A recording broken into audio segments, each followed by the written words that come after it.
ഞാൻ ഈ fraternity vice പ്രസിഡൻ്റായ കാലത്ത് 2017-18 ആണാണ് സാധ്യത.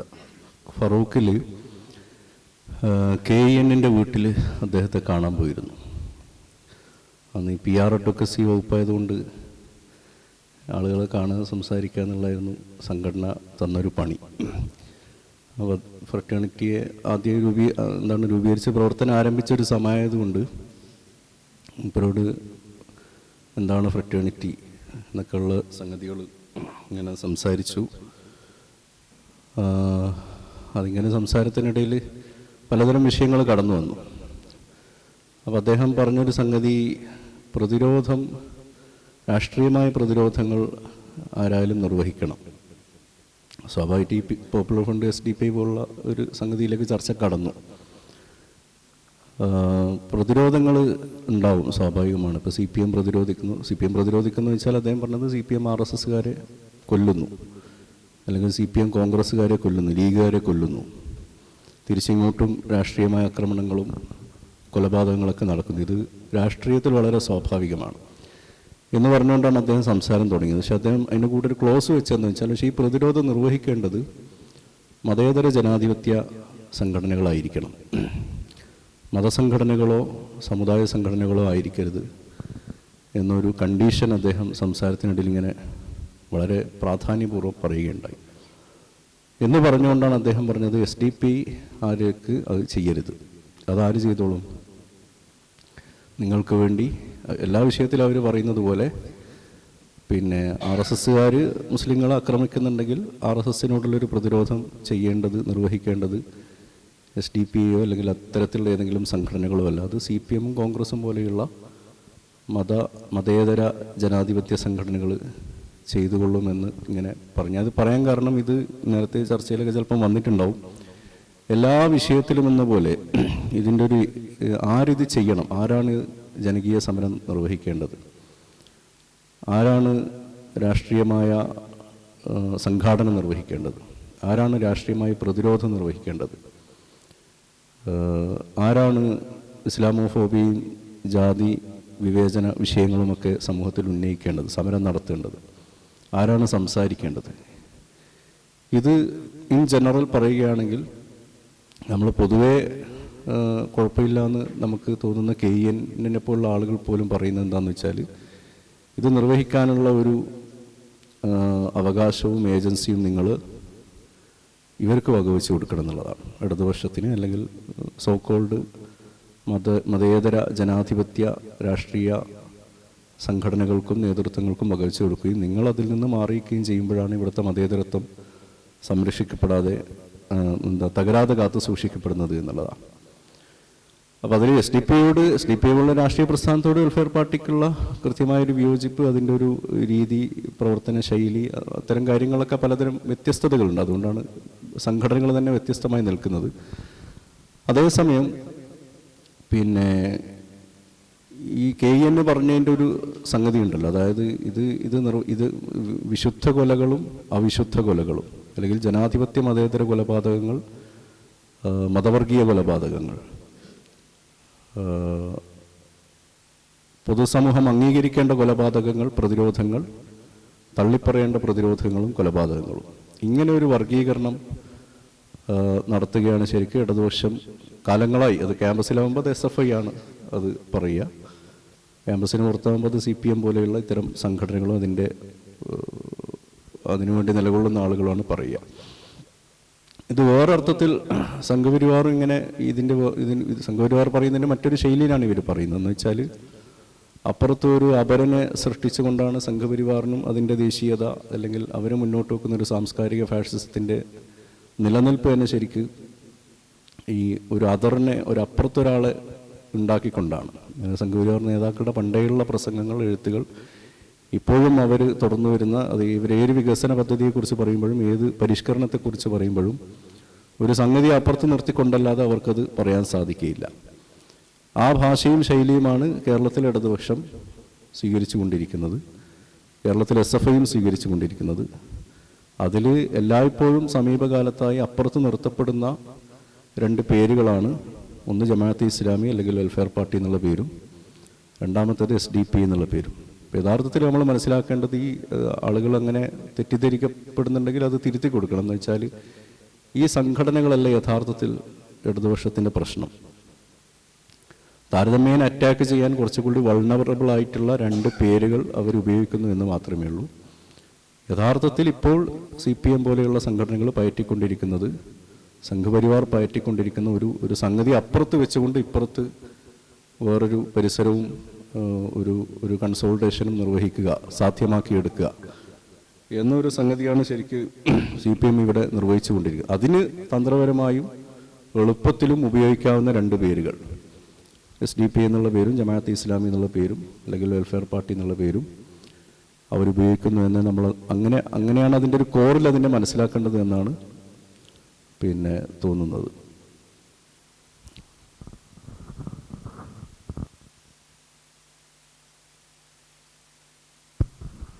അതിലേ ഇപ്പോൾ പിന്നെ കേരളത്തിൽ ഈയിടെയായി നടന്നുകൊണ്ടിരിക്കുന്ന, ഇപ്പോൾ ഇന്നലെ തന്നെ വെള്ളാപ്പള്ളി നടേശൻ മൈക്ക് തട്ടി മാറ്റിയ ഒരു സംഗതി കേരളം വളരെയധികം ചർച്ച ചെയ്യപ്പെട്ടതാണ്.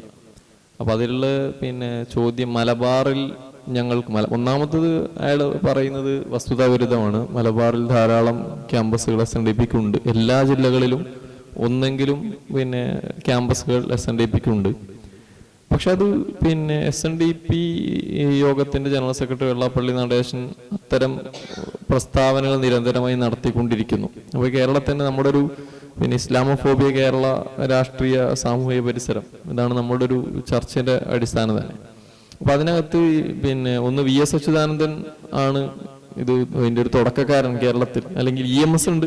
EMSന് ശേഷം ഇപ്പോഴത്തെ ഒരു ജനറേഷന് നന്നായി അറിയാവുന്ന ഒരാൾ ഒരുപക്ഷെ VS അച്യുതാനന്ദനായിരിക്കും. അങ്ങനെ VS അച്യുതാനന്ദന് ശേഷം CPMനെ ധാരാളം ആളുകൾ ഇത്തരത്തിലുള്ള പ്രസ്താവനകൾ നടത്തിയിട്ടുണ്ട്.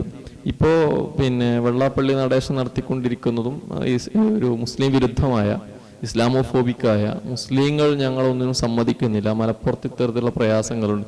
ഒരുപക്ഷെ നിരന്തരമായി ഓടിക്കൊണ്ടിരിക്കുന്ന ഒരു സാധനമാണ് മലപ്പുറത്ത് റമദാനിൽ മലപ്പുറത്ത് നാരങ്ങവെള്ളം കിട്ടില്ല എന്ന് പറയുന്നൊരു സാധനം. അത് സ്ഥിരമായി ഇവിടെ കേരള ഇത്രയും കാലമായിട്ടും എന്തുകൊണ്ടാണ് ഈ നറേഷനുകളൊക്കെ മറുപടി കൊടുക്കുകയും പിന്നീടും അത് പിന്നെ ഇല്ലാതാവുകയും ചെയ്യുന്ന സമയത്ത് വീണ്ടും ഈ മുസ്ലിം മുൻവിധികൾ വെച്ചുകൊണ്ട് ഇത്തരം സംഗതികൾ ഓടുന്ന സോഷ്യൽ മീഡിയ ഹാൻഡിലുകളാണ് പ്രധാനമായും തോന്നുന്നു.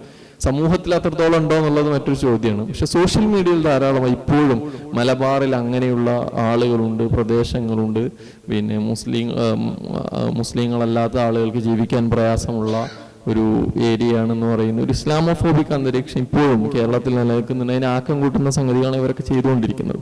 അത് ഇനിയും ഇവിടെ വിജയിക്കും എന്നാണോ, അല്ലെങ്കിൽ അതിൻ്റെ ഒരു രാഷ്ട്രീയ ഭാവി എന്തായിരിക്കും?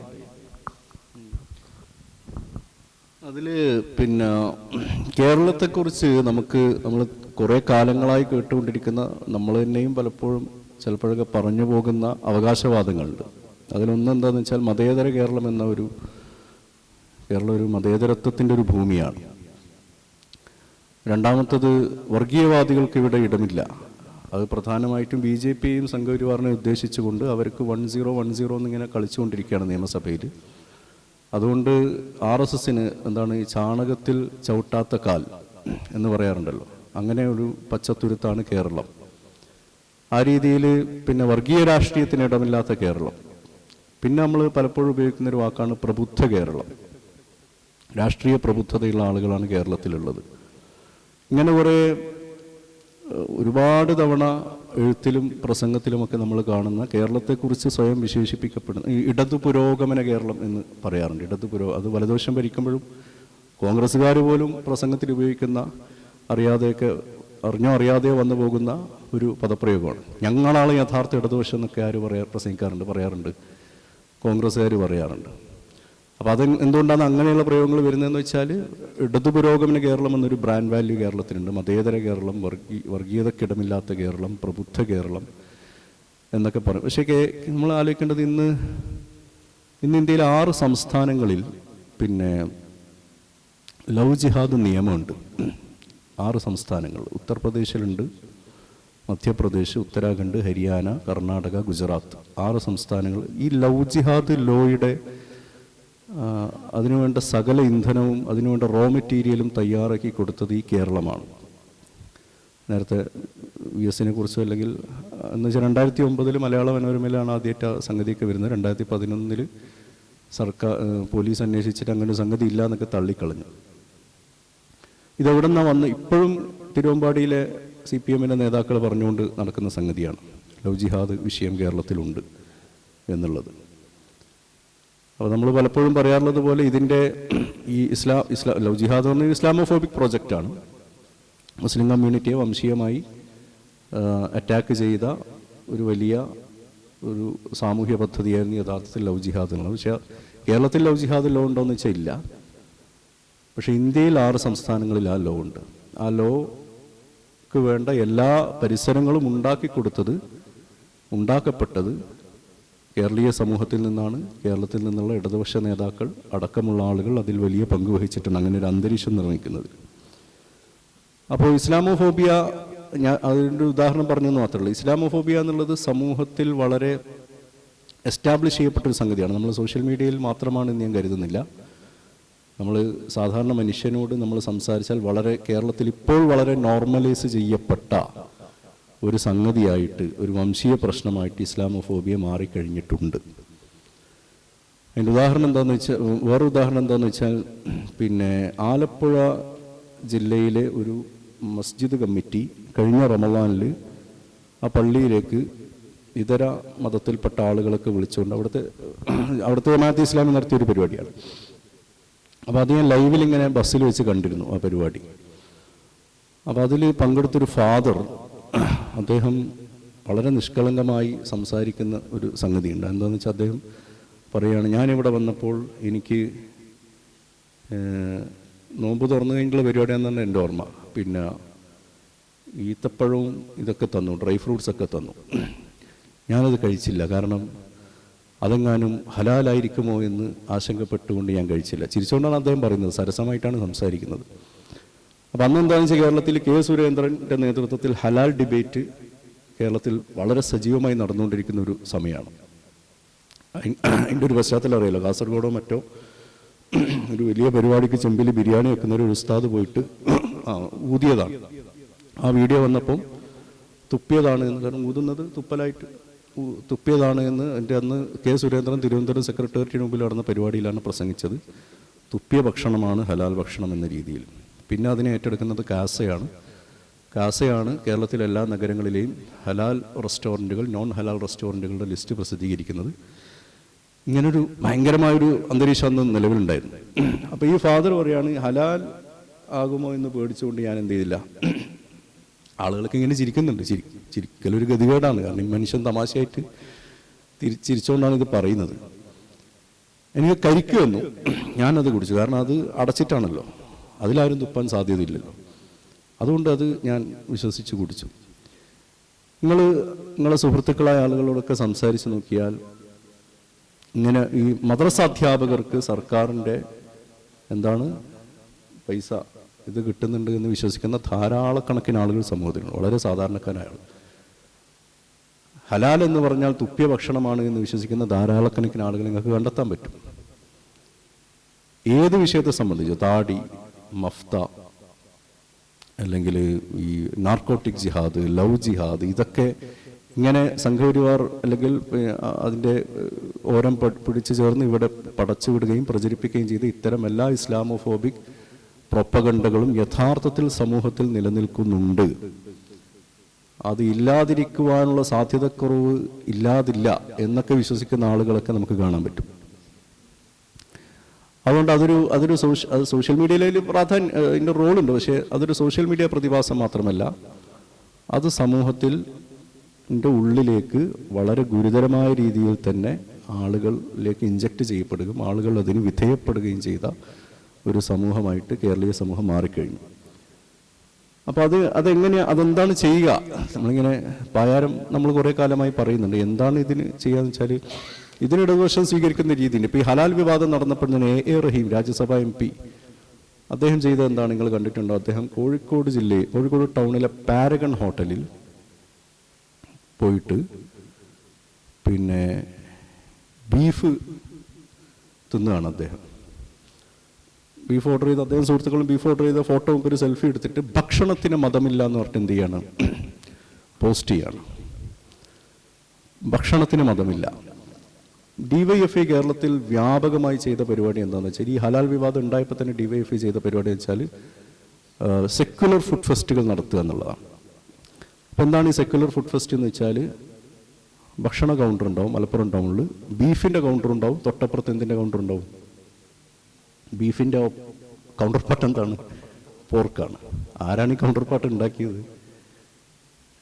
ഇത് ഈ ലോജിക്ക് പോലും അവരുടെ ഉള്ളിൽ വർക്ക് ചെയ്യുന്നില്ല എന്നാണ്. ബീഫിൻ്റെ രാഷ്ട്രീയം എന്താണ്, പോർക്കിൻ്റെ രാഷ്ട്രീയം അങ്ങനെയൊന്നും ഉണ്ടെങ്കിൽ അതെന്താണ്? ബീഫിൻ്റെ രാഷ്ട്രീയം വേറൊരു സാധനമാണ്. ഇന്ത്യയിൽ വലിയ ഹിസ്റ്ററിയുള്ളൊരു സംഗതിയാണ് ബീഫ് പൊളിറ്റിക്സ് എന്ന് പറയുന്നത്. പശുരാഷ്ട്രീയം എന്നൊരു വാക്ക് തന്നെ നോർത്ത് ഇന്ത്യൻ സർക്കിളിൽ നമ്മൾ പലപ്പോഴും പ്രയോഗിക്കാറുള്ളതാണ്. അങ്ങനെ ഒരു പന്നി രാഷ്ട്രീയം ഇന്ത്യയിലുണ്ടോ, കേരളത്തിലുണ്ടോ, ഇന്ത്യൻ സമൂഹത്തിൽ അങ്ങനെ ഒന്നുണ്ടോ? എന്താണ് ഈ പന്നി രാഷ്ട്രീയം, എന്താണ് ഈ പോർക്ക് പൊളിറ്റിക്സ് എന്ന് പറഞ്ഞാൽ? പക്ഷെ DYFI നടത്തുന്നത്, ഇപ്പുറത്ത് ബീഫ് കൗണ്ടർ ഉണ്ടെങ്കിൽ അപ്പുറത്തൊരു പോർക്ക് കൗണ്ടർ ഉണ്ടായിരിക്കണം, എന്നാലത് സെക്കുലർ ആവുകയുള്ളൂ. ഇപ്പുറത്തൊരു ഭൂരിപക്ഷ വർഗീയത ഉണ്ടെങ്കിൽ അപ്പുറത്തൊരു ന്യൂനപക്ഷ വർഗീയത മസ്റ്റാണ്.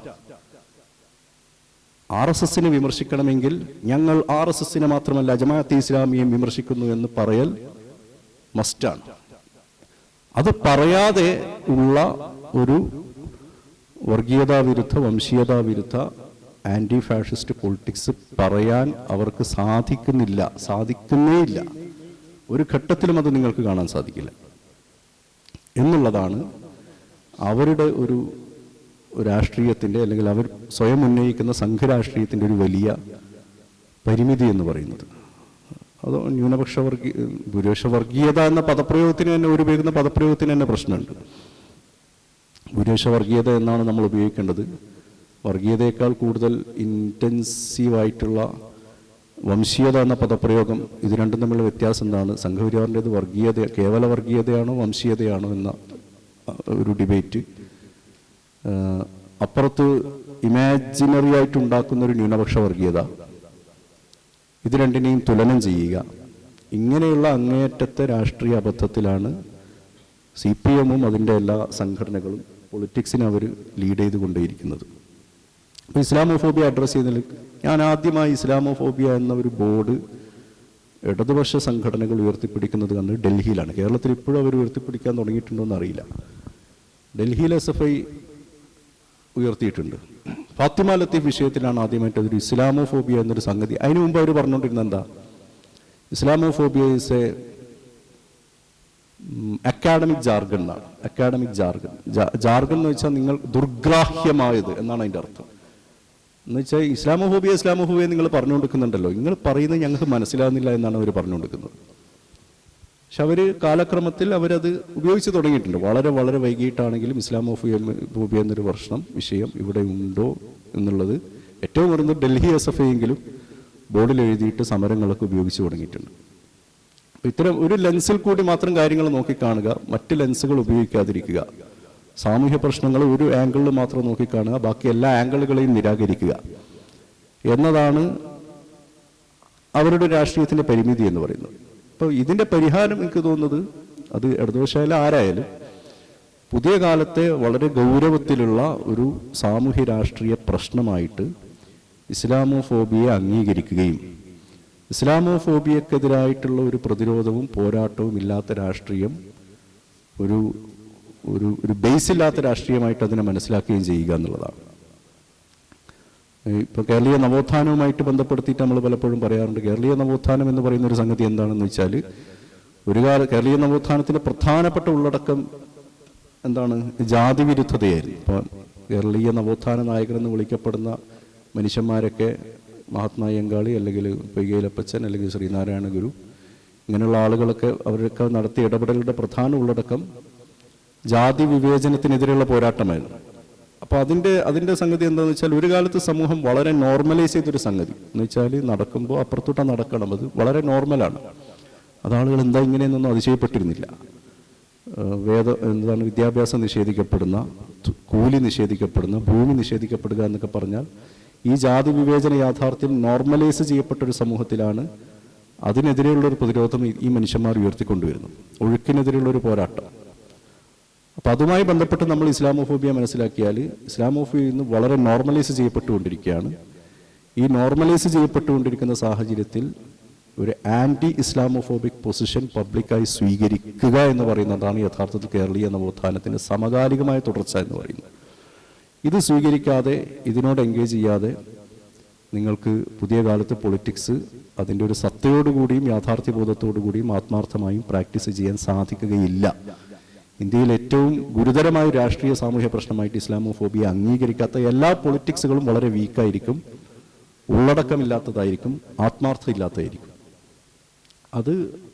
അതാണ് അതിൻ്റെ പ്രതിരോധത്തിൻ്റെ ആ പ്രതിരോധത്തിൻ്റെ വഴിയിലേക്ക് ഇതിനെ എങ്ങനെ അഡ്രസ്സ് ചെയ്യുക, ഇതിൻ്റെ ഒരു രാഷ്ട്രീയമായ അഭിമുഖീകരണം ഇങ്ങനെ നടക്കുക എന്നുള്ളതാണ് അതിനെതിരെ പ്രതിരോധമായിട്ട് വരേണ്ടതിൻ്റെ ഏറ്റവും ഒന്നാമത്തെ സ്റ്റെപ്പ് എന്ന് പറയുന്നത്.